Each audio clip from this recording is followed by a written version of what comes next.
Tomorrow's transportation will not be built around the engine. Tomorrow's transportation will be built on the software that runs it. Welcome to the EV revolution.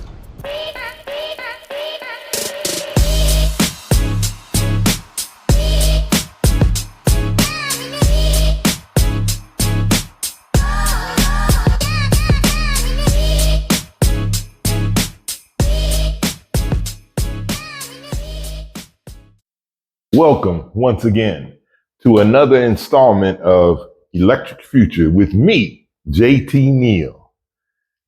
As we return back to the show on YouTube, production, we made a lot of changes. We made a lot of improvements, some of which you will notice, some of which you will not. The show is going to take a slightly different, drastically different direction. We're going to have a variety of types of content in the show, should I say. So I just wanted to have this as our seventh show. The first six shows, we allowed ourselves to make mistakes. We allowed ourselves to learn as far as production and bringing information to our YouTube viewers. In the upcoming episodes, installments, if you will, we will have interviews. And I'm excited to announce that the very next show, which should be our eighth, if my numbering is correct, we're going to have a discussion with Mr. Charles Janira, if I'm pronouncing it correctly. He is the president of Drive Electric RVA. And we have quite a informative discussion with Charles, and I'm excited to have that coming up. Also, we're going to have a show making major announcement between the Eaton Corporation and ChargePoint.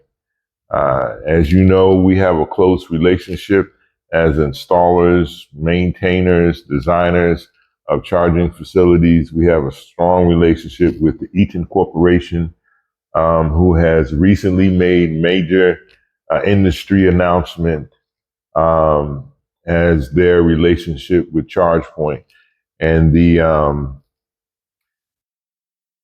discontinuance of the Green Motion product line. If you remember, one or two of my previous shows really went to detail on the Green Motion product line, a couple of their chargers. Those are no longer being manufactured and sold by Eaton Corporation. Now with this relationship with ChargePoint, it is in a way going to shake up the industry. But this is what I talked about. This is the process of attrition. You know, the strong will survive, and those that change according to what the end user is looking for and the industry needs will survive. That having been said, we're also going to have discussion with drivers.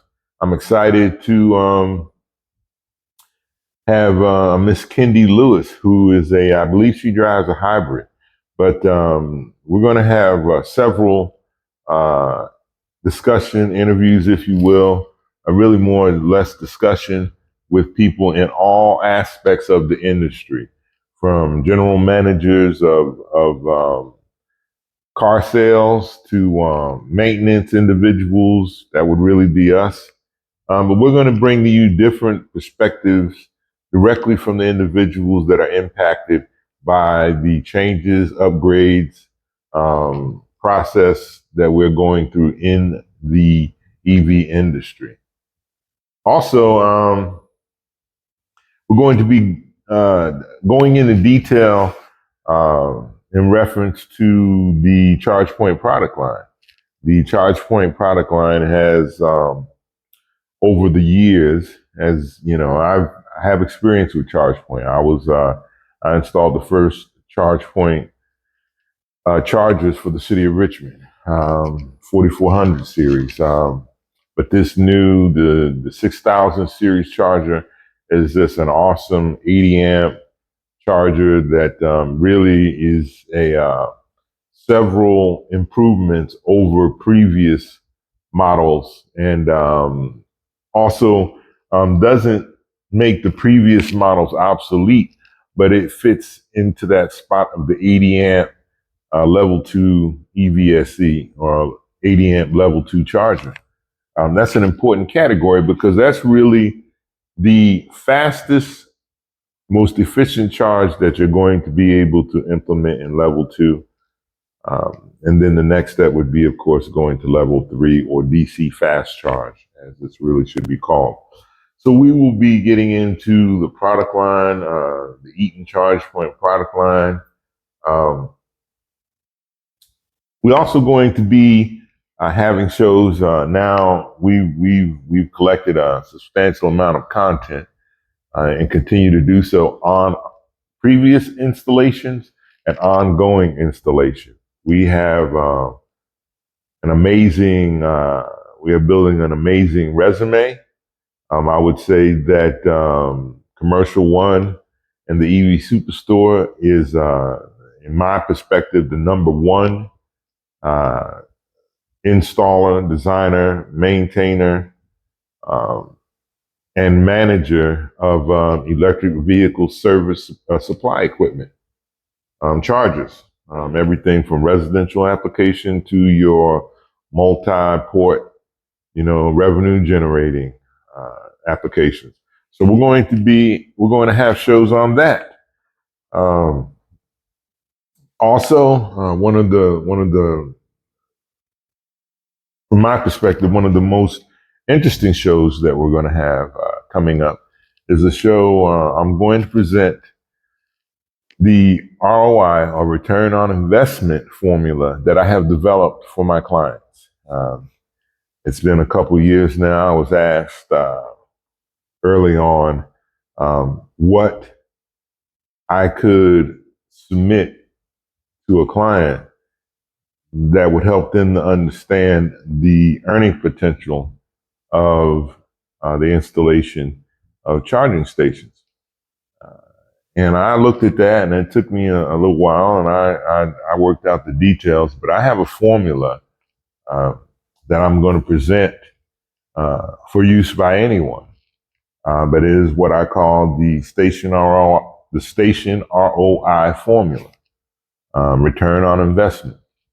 So we have some exciting shows coming up. I'm excited. We also have some substantial improvements coming up here in the next 2 months. And we're also planning the grand opening of the EV Superstore, which is a retail outlet for anything related to the EV industry, with a particular emphasis on electric vehicle supply equipment, accessories, anything that you would associate with the EV industry. Adapters. We're going to be bringing in Electron adapters, which are, at this point in time, to my knowledge, the only UL listed adapters in the industry, which would give you great confidence in their use. They've established a reputation for an excellent product line. They also produce electric vehicle supply equipment. So we're going to be looking at those from the aspect of providing those for our customers, our clients, as we continue to plan for the opening of the EV Superstore and our expansion. We're going to be increasing, how can I put, not increasing, but we're going to be upgrading even our recording studio. In the next few months, we plan to have a separate area, separate room for the show recording studio as we expand in providing you with all the information and that you may need. Also note, we are hiring. We are hiring individuals for the electrical industry, for our installations, as well as Commercial One still as a electrical contractor still does all of the standard electrical work, residential and commercial, as well as the EV Superstore is here to provide, after the charging equipment has been commissioned, the EV Superstore provides the necessary management and maintenance programs for all of our clients. Here at 2300 North Lombardi, we have the capabilities to monitor the chargers from our command and control room, which we will have a walkthrough of our office here facilities. That will also be one of our shows to show you what we've built in order to support charging station all across Central Virginia as we continue to grow and put it together. Again, the best way to reach out, if you, as far as employment goes, we are actually hiring all types of individuals. From individuals to work a shovel in the field, licensed, skilled electricians, to individuals in the office to help continue to promote and grow the brand of the EV Superstore, as well as manage the two separate entities, Commercial One Electrical Contractors and the EV Superstore. With that having been said, the best way to reach out to me at this point in time, because we are rebuilding, we're actually rebuilding even our communication infrastructure. But the best way to reach out is contact at theevsuperstore.com. Contact at theevsuperstore.com. That would be my email. It will come straight to me, and any reference to the EV Superstore or electric vehicle service equipment. If you're a property owner, please reach out to me. We will have a sit down. I will listen to what your vision is and help you to understand what it will take to go from the vision to the facility. And that's whether it's a residential installation or major facility installation. Keep in mind, we are one of the recipients of the City of Richmond's contract to install EVSE equipment. I have been in this industry at the beginning, and then my track record is recorded. Go to some my older shows, and it will show you. But have confidence that if you are an individual inquiring about the electric vehicle supply equipment, again, whether it's residential or whether it's major facility, multi-million-dollar, we have the capabilities to take your vision, design, permit, construct, commission, manage, and maintain your facility. Once again, JT Neal with Electric Future. Looking forward to it, excited. Take care, and God bless.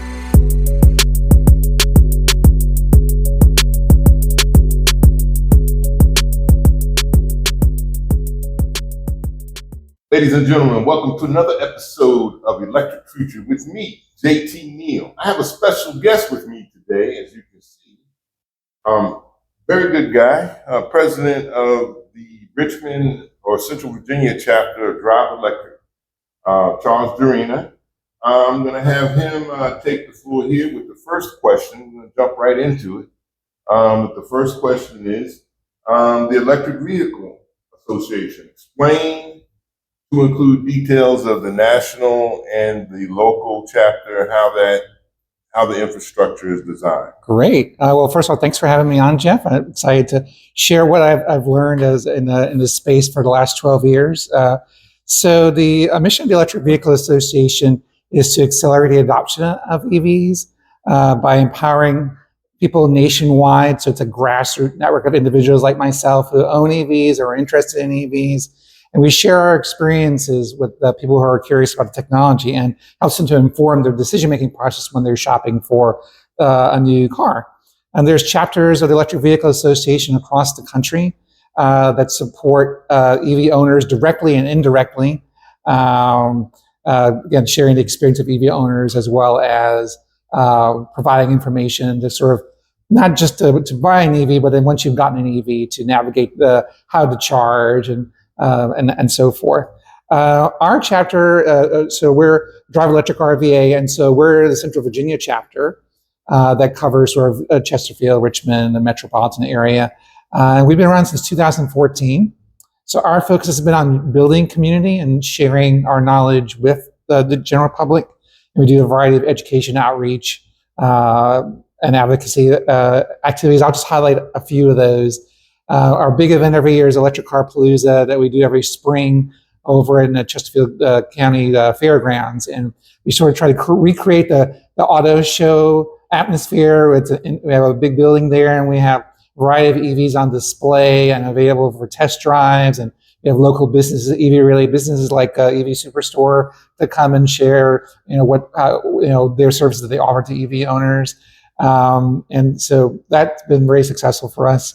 But then we do lots of smaller events, basically to find opportunities to bring electric vehicles and their owners to people, so they can see the cars, they talk to the owners, get a better idea of what the experience is like of going electric without having to feel any pressure from the salesperson. So I'll point out two things we do regularly. We do an electric and espresso car meet, so it's sort of like that cars and coffee kind of format with just electric vehicles, and we just hang out and talk about EVs, and also gives people a chance to come and see different models that are available.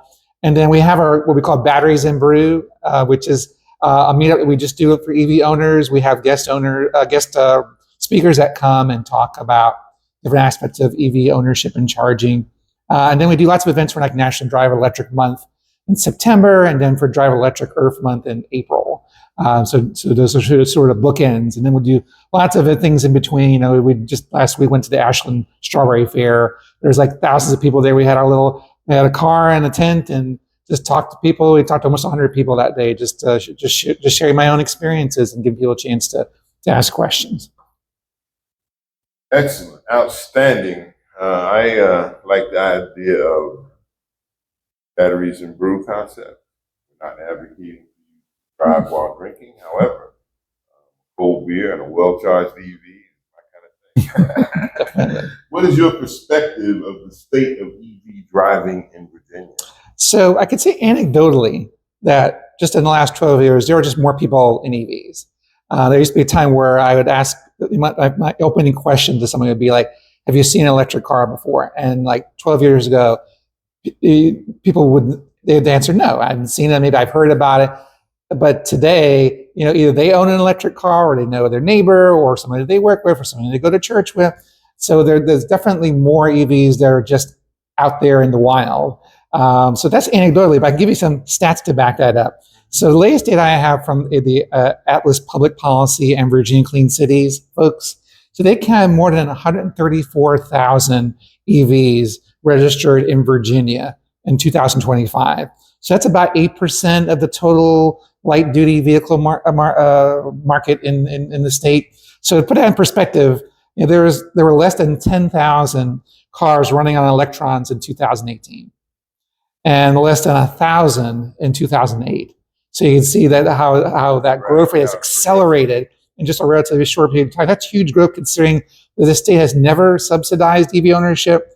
You look at states like California, have done a variety of things, rebates and the different incentives and things like that. Virginia has never done that. And the federal government's been kind of very inconsistent in how it's supported transportation electrification. So just given all that, just the inherent benefits of EVs have driven this growth in the market so far. My position when I'm speaking with people, as far as individuals that are comparing gas, traditional gas-fired vehicles, internal combustion, we call them ICE, internal combustion engines, as opposed to EVs, EVs are the future. It's coming whether you endorse it or not. And the reason I say that is, are you going to allow for somebody to walk past your house with a light bulb and you not have one? That's right. It's coming. What do you think is the most challenging aspect facing the EV world? All right, I'm going to cheat and there's two things, but they're related to each other. So there's a lot of misinformation. They call it FUD,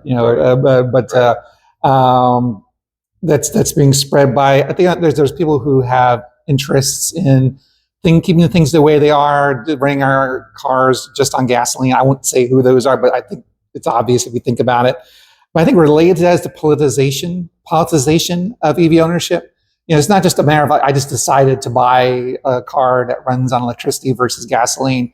It's like people attach all these things to it, both positive and negative. It's like, if you're an EV owner, you're in sort of this bucket politically. You're a Democrat, you're a liberal, you're progressive, whatever.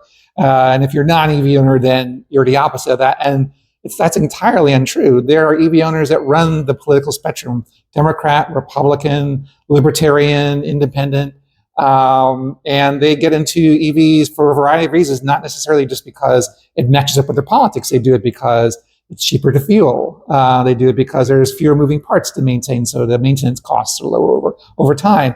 They may just be car enthusiasts. They just like fast cars that perform really well, and EVs are great at that with the instant acceleration and the torque from the electric motor. So, and it's unfortunate that because that polarization, I think, is what feeds the misinformation, because it's associated with certain ways of philosophies or ways of thinking that people don't think about the technology itself and evaluate it. And I've really leaned into what makes EVs different.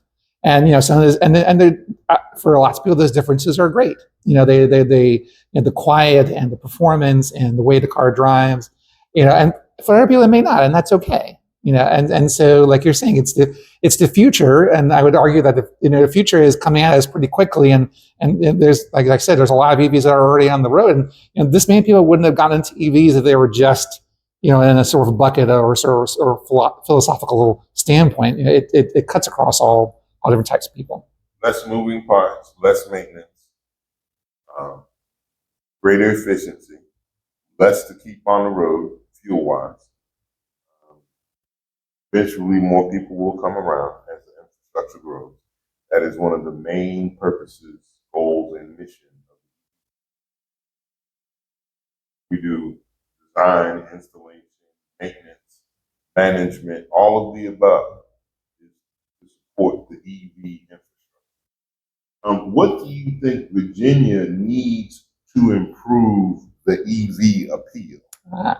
So, I guess I'm a little biased because I kind of see that EVs themselves kind of demonstrate benefits when people buy them. Like once they own an EV, they don't go back. But I think the issue is that they have to be available. Sometimes people go to a dealership and either they only have like maybe one EV on the lot. Maybe that EV is charged, maybe it's not. And so just if there would be out there more for people to see and experience and test drive, most importantly, then I think that those benefits kind of reveal themselves to people. And relate to that, most importantly, that people who need the right information when they're shopping for a car. I think that the issue is that car salespeople just aren't used to talking about the fuel. They're used to talking about all the advantages of the car, what makes the car cool, and the design, all the buttons to push and all the features. But they're not used to talking about like, oh, you should get unleaded versus leaded gas or diesel gas and get it from this particular gas station. They don't go into those kind of details. Whereas with EVs, because it's a new technology, relatively new technology, the whole charging process is something that you do have to spend a reasonable amount of time to help people to understand. You need to have a charger at home or easy access to public charging. They need to know how fast their car charges so that they have a good sense of that when they go on a road trip. It's how long it takes for them to refuel their car. But a lot of times they don't get that information. And so they may end up with a car that's not the ideal fit for them, and they may have a negative experience with that. A lot of times that happens with people who rent a car.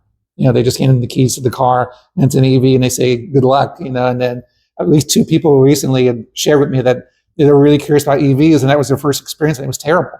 Because they didn't know how to charge the car. They had, and it charged slower than they expected, and it was necessary. So I think having the right information about the benefits is what's going to make a big difference in terms of the appeal. If you're going to, this is my perspective, if you're going to rent an EV, you should at least have an online portal for your potential clients to go to understand how to charge the EV, because not knowing can lead to a bad experience, as you said. Just literally just a piece of paper that's coat it with plastic so that way it's durable, and just hand it to them and go over a checklist with them and take 5 minutes, 10 minutes to run through it. Right. It's so simple. Right. And yet, again, I think they're used to kind of like, here's the keys to the car and go. And they don't think about what makes EVs different. And so there you have it. So much difference. Even in the chargers, in the EVSE, electric vehicle supply equipment, per code, we call them chargers, nickname.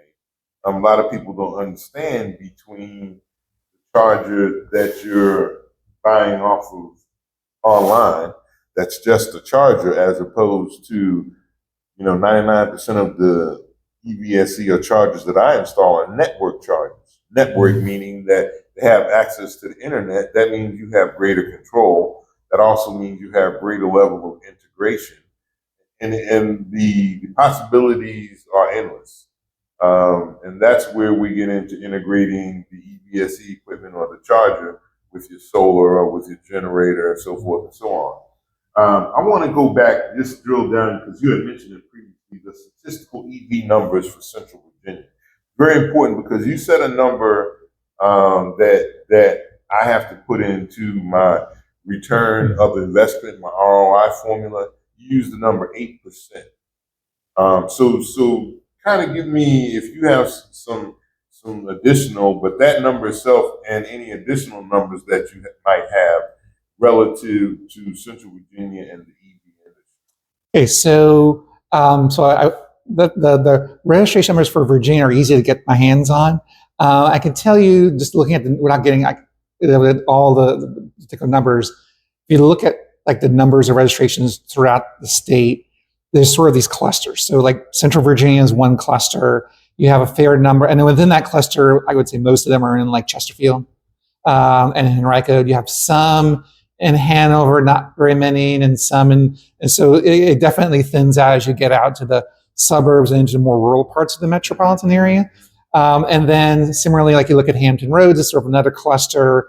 Beyond those sort of, and which would be surprising, those are sort of the major metropolitan areas in the state. But then when you look at the smaller rural metros, let's say in the southwestern part of the state, Roanoke and Harrisonburg and places like that, you definitely see the number drop. Now, they've all seen a similar growth pattern, upward growth pattern, for sure. But relative numbers, you definitely, it goes along with population growth, where you got the most population. I guess part of it is that. Part of it is where your population centers are in the state is where you're going to see the most number of EV on the road. But at the same time, I think there's also the factor in major metros, there's more development. And so it's more likely you're going to see the EV infrastructure, your Electrify Americas and your Teslas and your EVgos are more likely to go to those major metros, and within those major metros to like where there's a lot of retail, because you go there's a lot of foot traffic, there's a lot of car traffic, and so they tend to gravitate to make those investments in those areas, which unfortunately means if you're living in a less urbanized, more rural area with less density, it's less likely you're going to see like charging infrastructure. And it sort of reinforces itself where outside the major metros, you're not going to see as many EVs, and you're not going to see as much EV investment. If you don't see as much investment in charging, you're probably going to see fewer EVs. So that's why one of the things I'm trying, we'll get into this later about policy, that we need to really make sure that everyone realizes the benefits of this technology, and I think there's a role for policy for that. All right, so I know that you have an opportunity to talk to more and different individuals associated in this industry. What is the latest news that you would consider from any of your associations that will have the greatest impact on EVs in Central Virginia? Big question. Two caveats. One caveat is, okay, so was it June? This is June 2026. So like this is literally as of right now, like there's policies and things that are going on in the world. All this could change like literally tomorrow. Right. So that's one caveat. The other caveat is that this is definitely my personal opinion. So I'm not saying this on behalf of either Drive Electric RVA or Electric Vehicle Association, because they have their own position on this stuff. So me personally, and I get this question a lot of people ask, like what cars, like are the popular or what cars are the better cars I should get into. And so I prefer to steer away from talking about individual automakers because we strive to be brand agnostic. Like our point is to try to get people more knowledgeable about the technology in general.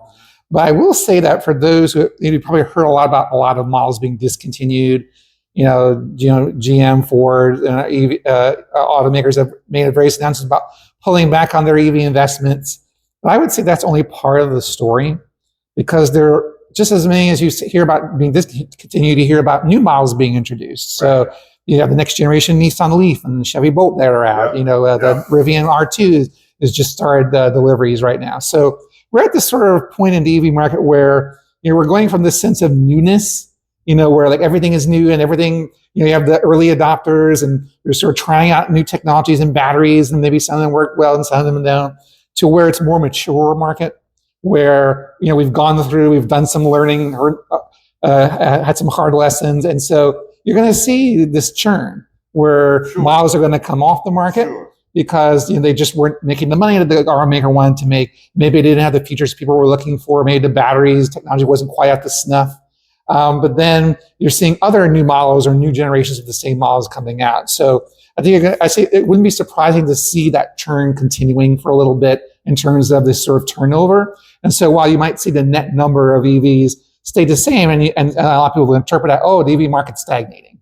But I would argue that it's just a sign of where we're at in the market and where it's maturing to the point where we're not just focusing on trying to get as much new product out there and getting people's attention. It's more like, how can we get the best product out there that's going to be more sustainable for the long haul? Because if you believe what the automakers are saying, they think transportation electrification is the future, and they want to make the investments and do the right things to be part of that future. They don't want to cede the market to China. Right.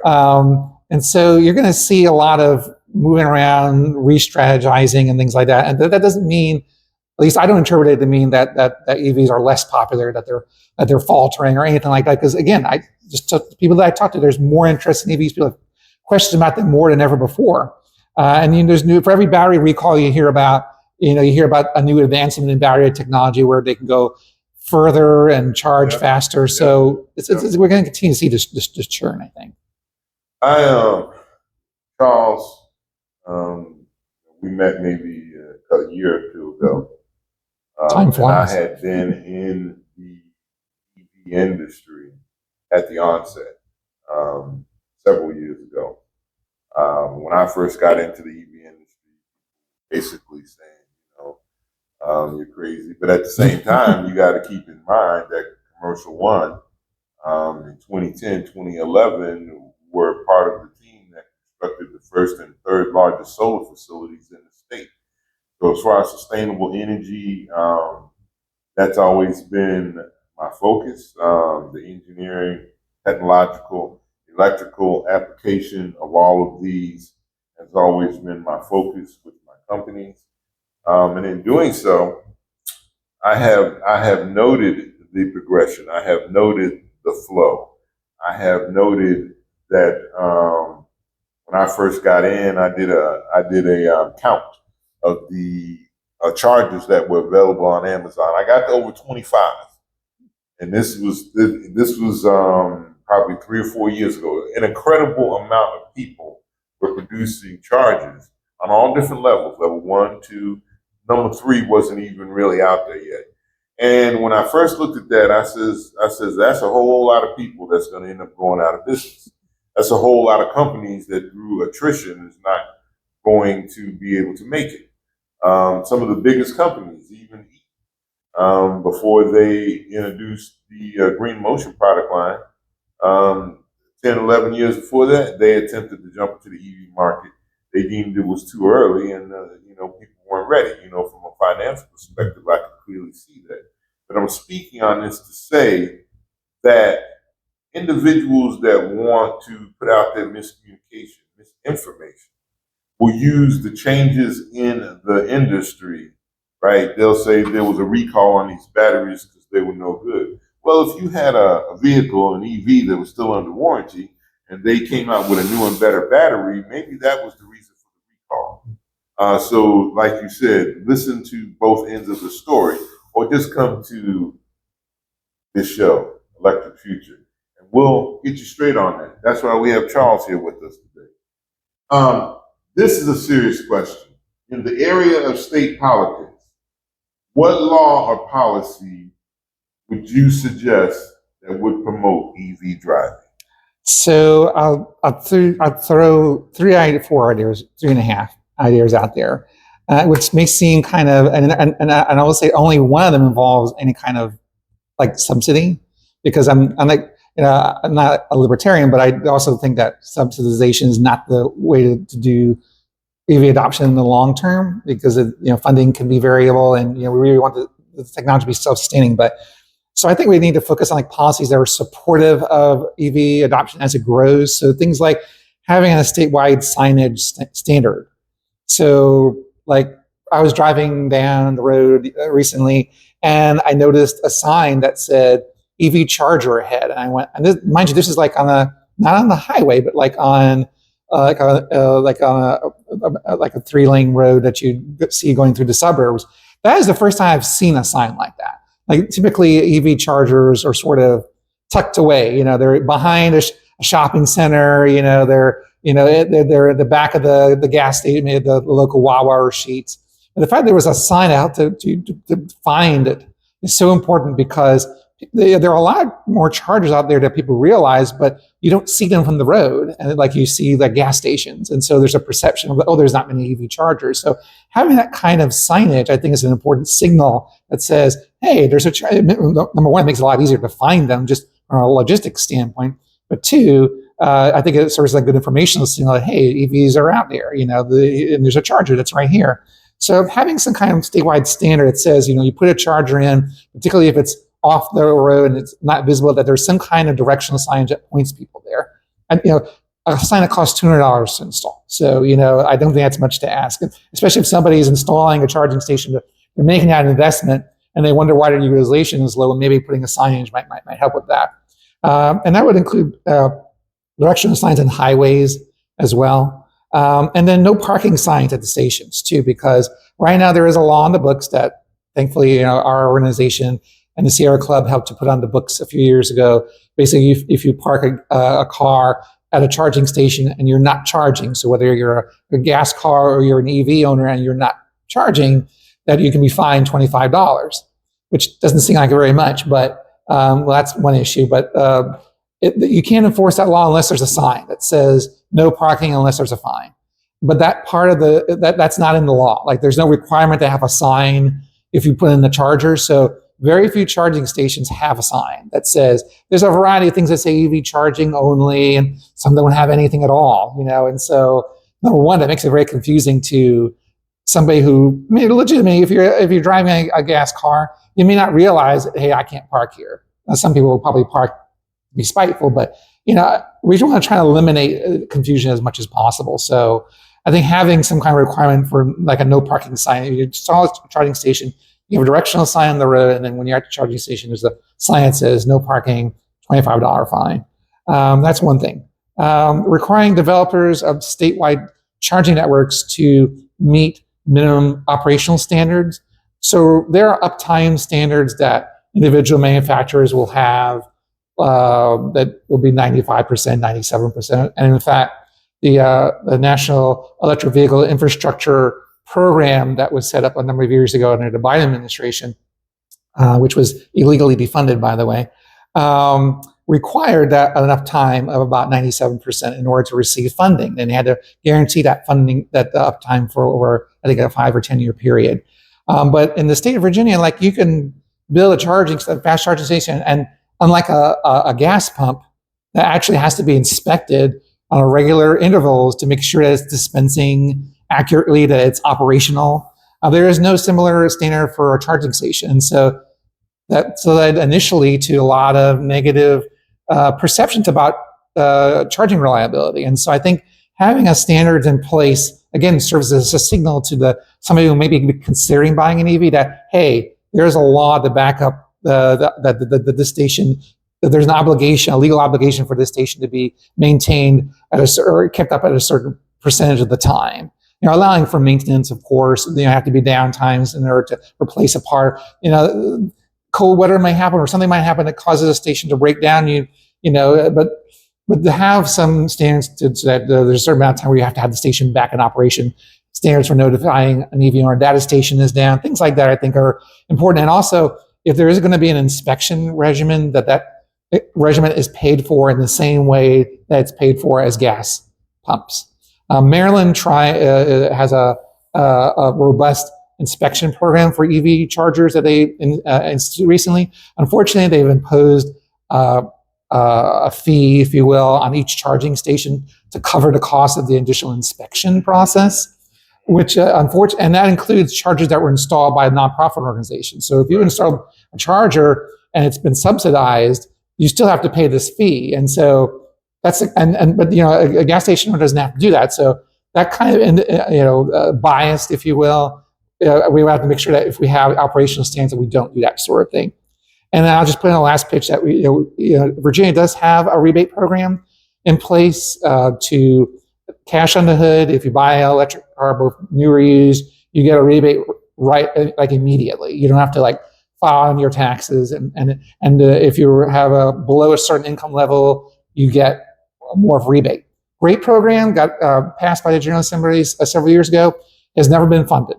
$0 have been put into it under both Democratic and Republican administrations. So I would urge you, now's the time when the lawmakers are thinking about the next General Assembly, is have a conversation, especially if you're an EV owner, and tell them, hey, I heard that Virginia has this great rebate program. How come it hasn't been funded yet?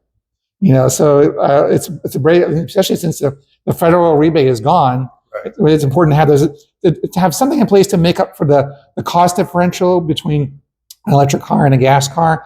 The differential has gotten smaller as the battery technology has improved and gotten cheaper, but there is still a price differential. And there's various, I think, policy reasons why we want to accelerate the process of people adopting EVs. We can let the market kind of grow organically, but if we care about climate change, we care about trying to reduce the amount of carbon that we're putting in the air and the amount of making our air cleaner so that our children don't get asthma, then I think having a policy level like that where people can get into an EV quicker than they would have otherwise, I think there's a public interest for that.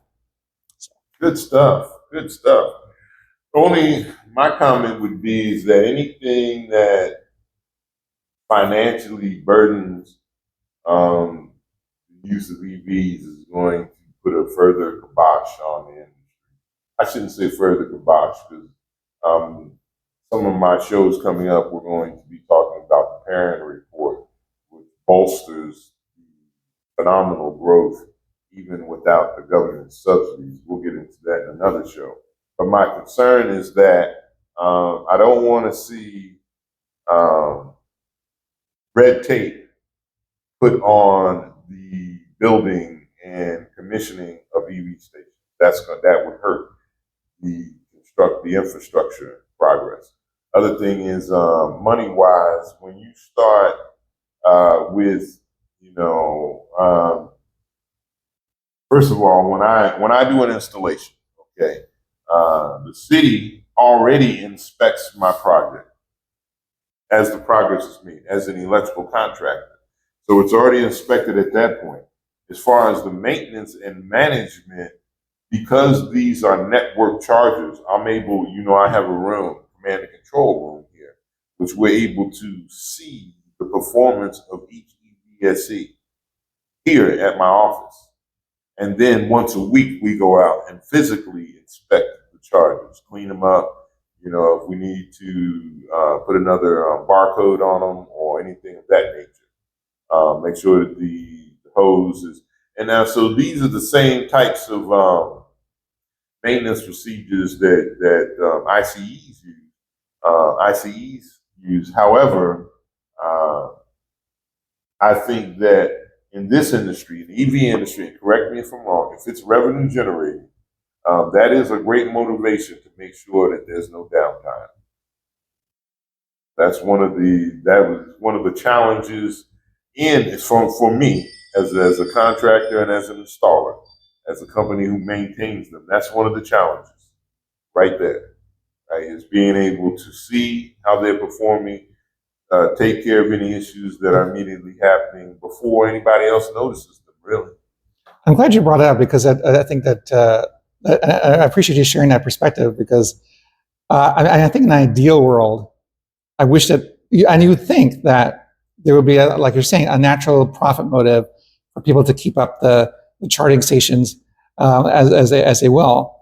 And maybe the issue is a different issue. Maybe the issue is kind of how things are structured because in the case of like a gas station, for example, so somebody owns the gas, like they own the gas station, they own the pump, and they have a relationship with a fueler that brings the fuel. So it's all tightly integrated. I mean, EVs are a little weird because you have the utility that delivers the fuel, if you will. Then you have where the charger is, and it could be at a gas station, it could be at a supermarket, it could be at a library or wherever. So you have sort of the landowner that owns the property, and then the company that installs the charging station. So you have all these different people that are kind of involved in it. And so maybe, I don't know if that's one reason why that accounts for differences in how conscientiously these stations are maintained, because it could be that, because what it comes down to is like who installed the charging station and like, is it like, how much attention are they going to put into it? And I sort of think about the analogy of like a Wi-Fi. Like a lot of businesses jumped on when Wi-Fi was first introduced, jumped on, oh, we offer free Wi-Fi, the local McDonald's. But then you got to the point where nobody knew like what the password was, or it didn't work and nobody knew why because they didn't think about it. So, and similarly with like phone booths, the phone booths where you used to see phone booths all over the place before they started breaking down, and then alternatives happened and people didn't care about them. So, I hope that doesn't happen. My concern is that doesn't happen with charging stations. And you start seeing this with, because this has been around for at least 10 years. Some of the earliest charging stations just breaking down and being neglected, and nobody comes back to them to like upgrade them or anything. And so, so maybe the policy lever would maybe it'll be look a little different. Like maybe at least that if it's not an inspection regime, that some other way, maybe there's a rule, maybe the rule for policy, maybe providing support for those companies that maybe are smaller and can't afford to pay for services like that you guys offer in terms of coming to come back and inspect, because maybe some people can afford just it's a heavy lift just to get the fast charger installed, and they can't afford to get the maintenance part done. They figure, well, it'll just take care of itself, and then the thing breaks down, they don't know anything about it. So maybe there's an information gap that needs to be filled. I do want to go back to the other thing about permitting too, because I 100% agree with you that Virginia recently passed legislation to streamline solar permitting. Mm-hmm. So basically creating sort of a standard turnkey solar permitting process that's computer based, and it's not required for every municipality to use it. It's there once the state develops it, and the law says you can use that off the shelf state provided solar permitting program, or they can develop something that's similar. So the idea being to create sort of a more consistent process, so that no matter where you install solar in Virginia, you know what to expect. And so I think it's the same thing with charging. It's so inconsistent. Well, there's a distinct difference though. All right, so with solar, it's great to expedite the permitting process, but at the end of the day, the success of the solar facility is going to depend on your PPA with the utility company, power purchase agreement. So very succinctly, what happens is you may be the producer of the electricity, but you are not the broker of the electricity. Therefore, your revenue generating position is compromised and limited to that PPA. Now let's talk about the EV industry, right? EV industry, you immediately, once you install a charging facility, you immediately become a broker, right? What I mean by that is you buy it at one price and you sell it at another, period, right? It's controlled, the installation is controlled by the National Electrical Code, right? And then after that is where the EV Superstore really kicks in with the management and maintenance, right? Because it's that management that controls. You were speaking of earlier about individuals that park in spaces that's designated for EV charging, right? With the network charger set up properly, right? Person comes in to charge. When he's done charging, he has a certain amount of time to move his vehicle before he is then charged another rate, maybe a reduced rate. Arbitrary numbers, if he's being charged 40 cents per kilowatt hour, right, to charge, and then he reaches 80%, 100% charge wherever his vehicle wants to go. At that point in time, he has a certain amount of time. He gets a text on his phone, hey, your vehicle's fully charged. You need to come and pick it up. It's 30 minutes or so to come and pick his vehicle. If he wants to leave it parked there, then he pays a parking fee. Might be, say, 20 cents a kilowatt hour. Right? This is all the benefit of network charging. I can see how that charger is performing. It will tell me if there's something wrong with it. Diagnostically speaking, it cuts my time in half. And with ChargePoint chargers, the new 6000 series, we can repair, replace the charger components within 30 minutes. So this whole aspect of downtime is not only being addressed by the manufacturers, but it's also being addressed by companies such as myself that provide design, installation, maintenance, so forth and so on. So our service extends beyond the commission. What is the single most important EV driver issue as reported from your contacts? Good question. I'd say probably the two things that come up the most is one related to charging, one related to range. So I think there's a perception that or an emphasis on like how fast does a car charge? And then people ask like how long does it take for you to charge your car? And it's never a simple answer because it's like how much is left in your battery? What car do you have? What's its charge curve and that sort of thing. And so oftentimes the concern that's expressed is about, how fast is it charging? I don't want to have to wait around too long, especially if I'm doing a road trip. When really the concern is like, I want to make sure that I don't waste time. Right. And so that's sort of the real issue. And so in that regard, it's the charging speed that's the most important factor, and not so much like how far the car goes, because especially on a road trip, because you could drive a certain amount of distance and then park, and the difference between 15 minutes away versus a half an hour or more, well, it could be a big deal. Right. And then having to make multiple stops, it might start adding up. Right. So the other thing I bring up is that range is still important in the sense that that you want to, and it's more for like your everyday kind of stuff. Like how often do I have to like refuel during the course of the week? And so, but people don't think about that. Like they don't think about how much they drive in a given week, and because gas stations are so accessible, and so they don't think about it. So I always talk to people about like how much do you drive in a given day, a given week. Other times where you might drive more to like go on a road trip or visit relatives. Then you can start making a better decision about what the actual size of the battery is, because you don't want to buy more battery than what you're actually going to be able to need, because you're going to be hauling around a big heavy battery for no good reason. If like 99% of the time you're just driving to and from the grocery store, So I think that when people are looking at EVs and like what are they looking for in terms of their next EV or their first EV, that I think they tend to focus a lot about, like how long does it take to charge, when really it's about convenience, right? So it's about like, right. I want to make sure when I buy a car that it's convenient. I'm not having to go to any specific trouble or going out of my way or inconveniencing myself in any way.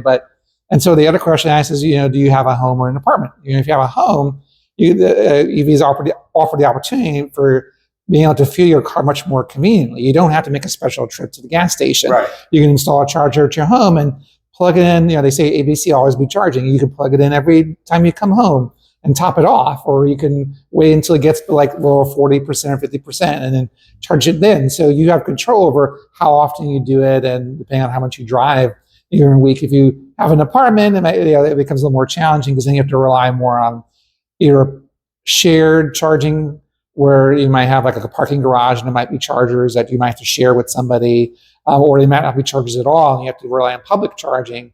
And so you have to sort of factor that into the equation in terms of the kinds of car that you buy, because it may determine whether you get either a car with a bigger battery, faster charging, or maybe a plug-in hybrid. So when I talk to people, those are the things that I think tend to count the most. Introduction to Electric Future with JTDL. I speak on quite a few things now. That introduction is several years old, and several of those elements that I speak on, distance, time to charge, are coming to fruition. I saw an advertisement for Lexus, all new Lexus electric, all electric vehicle. And if I can get it right, the slogan was, build an electric vehicle worthy of being called a Lexus. And I thought that was awesome. Then also recently, I don't know, correct me if I'm wrong, but Ford has went into the electric vehicle design differently, whereas they redesigned the frame of the electric vehicle, as opposed to how an ICE vehicle is built with a rigid frame. This new electric vehicle, new design, is a unibody type. The growth of this industry is showing itself that they're applying the technology to the understanding, and we're going to continue to get better and better. That's what I see happening. With that having been said, what vehicle improvements are EV drivers looking for when they upgrade? Gotcha. So keep this in mind before you get, the reason why I worded that question like that, because now we have individuals that are familiar with EVs. They know the inside and out. They know the charging stuff. They've got a little stuff underneath their belt with experience in EVs. So now they, like you said before, almost everybody who goes to EV doesn't go back. So now they're going to go forward with another EV. What have you heard they're looking for? I don't know. I think reliability. Because I get a lot of like when people ask me, what EV have you heard about that like works really well? I think that what's behind that question is they want to buy a car that's reliable. Like they want, because and we've gotten to the point where, like you're saying, that the technology, they're working on refining the technology to take it to that next level. And so I think a part of that is like the battery longevity. How long is that battery going to last? Because I get a lot of questions about, hey, I don't want to have to replace the battery after 5 years or whatever. And in fact, it's not that often that you have to replace the battery, really, if it's a well-made car with a proper battery management system. But there's a warranty that covers the replacement of the battery anyway. And so, but I think that so the battery is part of the reliability, and also the repairability of it too. The EVs have fewer moving parts to them, but the parts that they do have are a little more complicated. So it's like you've got the battery, you've got an inverter, you've got a battery management system, and so there's a lot of computers and specialized technology in there.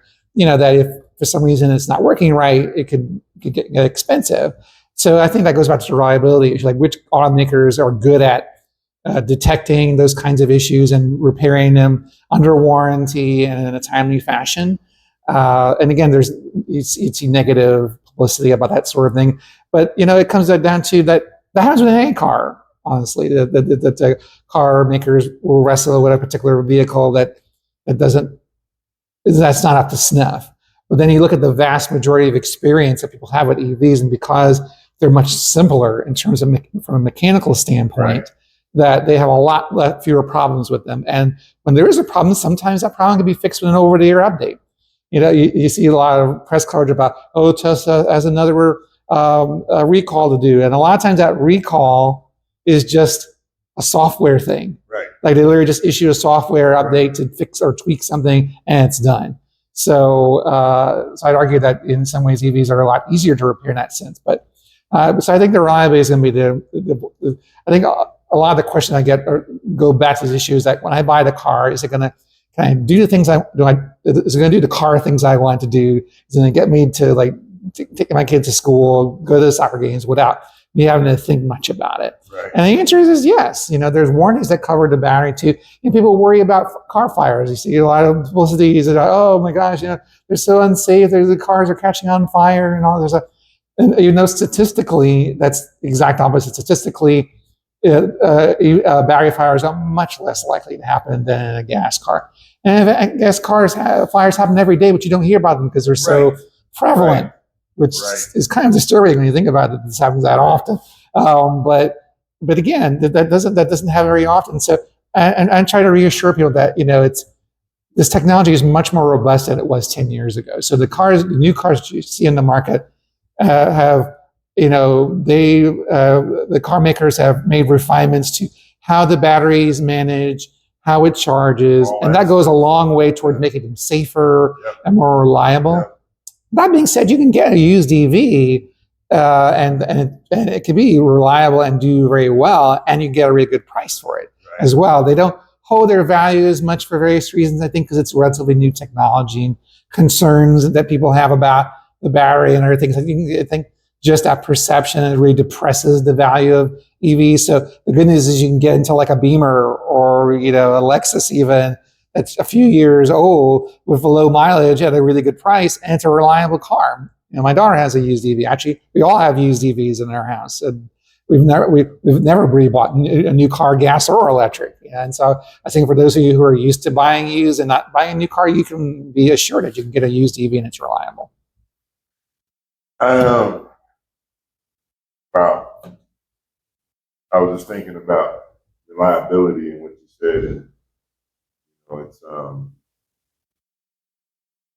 cars coming out, the changes in the new cars, regardless of what you see on the internet or reported by the government, things happen. And I'm going to go into several aspects of the industry. The big question here, big number 10, what are the upcoming events for EVA, RVA, Electric Vehicle Association, RVA chapter? So I appreciate the opportunity to plug what we're doing. So immediate things that are coming up. We have on June 26th, we have what we call Lunch and a Charge. And so Jeff did one of these workshops with me back in February in Ashland. We're doing another one at Chard Hanover. And so we're basically do a presentation about the basics of EV charging. So if you're either a relatively new EV owner, or maybe you're thinking about getting an EV and have questions about charging, we'll cover all those bases and leave lots of time for questions. And then afterwards, we're going to go over to Ethro Truck and Energy and practice charging, which may seem like a silly thing, but particularly if you have an EV and maybe you haven't gone on a long road trip and used a fast charger before. Maybe you're only plugged into the outlet in your house, the charge cord your car came with. So this gives people an opportunity to sort of try out that process, see what it's like. And so we feel it's important to kind of help take the time for people to do that. So that's on June 26th. Free of charge, but just register. If you go on our website, driveelectricrva.org, you can see the details there. I mentioned earlier Electrics and Espresso and the batteries and brews. So Electrics and Espresso is on June 20th, and then batteries and brews is on July 15th. And that's every other month. And again, you can see the dates for all of those on our website. And I would say stay tuned because we have a major test drive event that's in the works for the fall. And we're looking for community partners to basically bring test drives to communities that don't normally think much about EVs. And I mentioned about rural communities and not seeing as much in terms of infrastructure or much attention. Even their car dealerships in rural areas may not even have an EV on the lot. So we wanted to get an opportunity to bring these people who don't normally see them. So, and also into communities that maybe are lower income as well. So we're looking to do a test drive event, and it's going to be in partnership with the Electric Vehicle Association. They have a national program that's basically helping chapters to expand our outreach and education to new audiences. So again, driveelectricrva.org, and we're on Facebook and Instagram and Threads, all the social media. So you can keep your eyes out for that event as it comes out. Outstanding. Outstanding, Charles. Thank you for joining me today. Once again, this has been another episode of Electric Future with me, JT Neal.